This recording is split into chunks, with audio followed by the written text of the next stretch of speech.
Assalamu alaikum, bonjour et bienvenue à tous. J'espère sincèrement que vous allez tous bien. Dans la sourate 2, verset numéro 272, Allah nous dit « Laysa alayka hudahum walakin Allah yahdi man yasha ». Et dans la sourate 42, verset numéro 52, Allah il dit « Wa innaka latahdi ila siratin mustaqim ». Donc ici, il y a des gens qui considèrent que entre ces deux versets coraniques, il y a une contradiction. Pourquoi? Parce que dans le premier verset, Allah, il dit que le prophète Mohammed ne guide pas, mais il semble affirmer le contraire dans la sourate numéro 42. Vous savez, dans le Coran, même c'est la même chose dans la Bible, un mot peut avoir plusieurs sens différents dans le texte. Et là, justement, ici, c'est le cas en l'occurrence avec le mot guider. La guidée dans le Coran a un minimum 4 sens différents.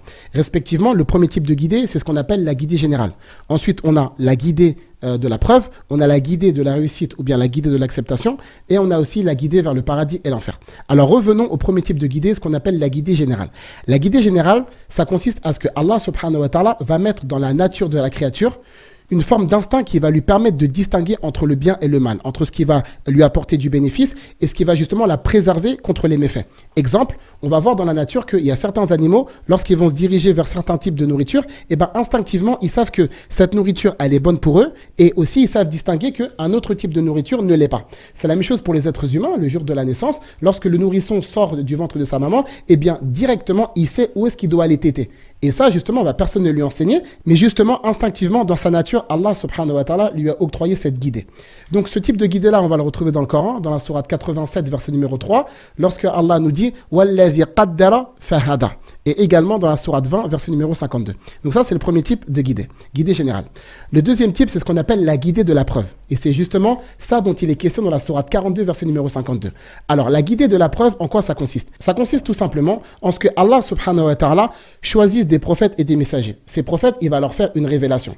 Et en fait, les prophètes, par le biais de cette révélation, ils vont guider les gens vers la voie de la guidée et ils vont les mettre en garde contre l'égarement. C'est la raison pour laquelle Allah, il dit dans la sourate 42, verset 52, Wa innaka latahdi ila siratin mustaqim.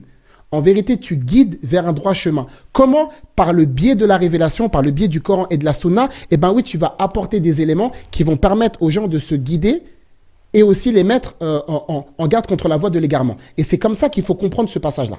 Sourate 42, verset numéro 52, deuxième type de guidée, la guidée de la preuve. J'espère que vous avez bien compris cet élément-là. Le troisième type de guidée, c'est ce qu'on appelle la guidée de l'acceptation ou bien encore la guidée de la réussite. Alors ça, c'est un tout autre chapitre. Pourquoi? Parce qu'en réalité, à partir du moment où les prophètes viennent avec une révélation, donc ils disent aux gens, voici la voie du paradis, voici la voie de l'enfer. Là, les gens se retrouvent devant la situation où ils ont le choix. Il y a des personnes qui vont accepter, il y a des personnes qui ne vont pas accepter. Mais sauf que pour que la personne accepte, il faut qu'au préalable, il y ait quoi? Une ouverture du cœur pour que la personne accepte et se soumette à cette législation, qu'elle se soumette à cette révélation.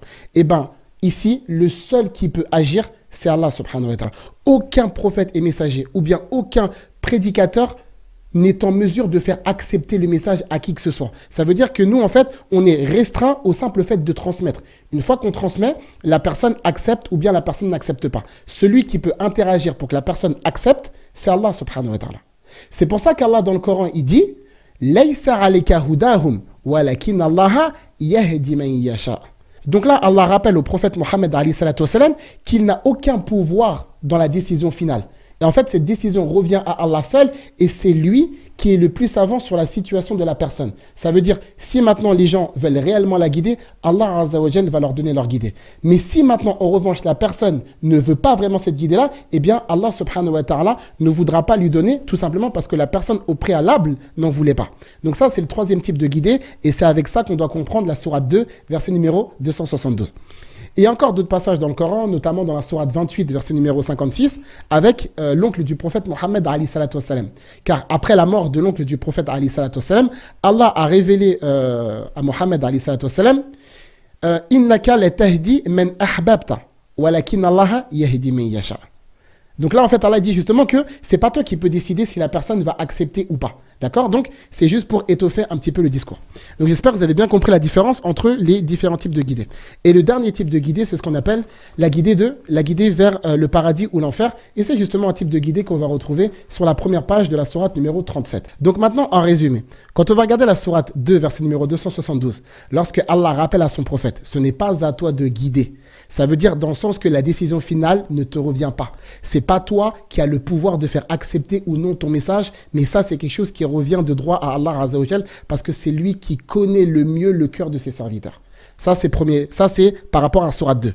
Et maintenant, dans la sourate 42, lorsque Allah dit « Wa innaka latahdi ila siratin mustaqim », oui, c'est vrai, le prophète Mohammed, malgré tout, il guide dans le sens où il va rapporter la révélation qui va permettre aux gens d'avoir accès à la guidée et à se rapprocher d'Allah subhanahu wa ta'ala. Donc, c'est absolument pas une contradiction. C'est malheureusement, il y a beaucoup de personnes qui critiquent le Coran parce que ils le comprennent mal, malheureusement. J'espère donc que cette vidéo vous aura été utile, profitable et bénéfique. Je vous donne rendez-vous, Inch'Allah, pour la prochaine vidéo. Barakallahu fikum, wassalamu alaikum.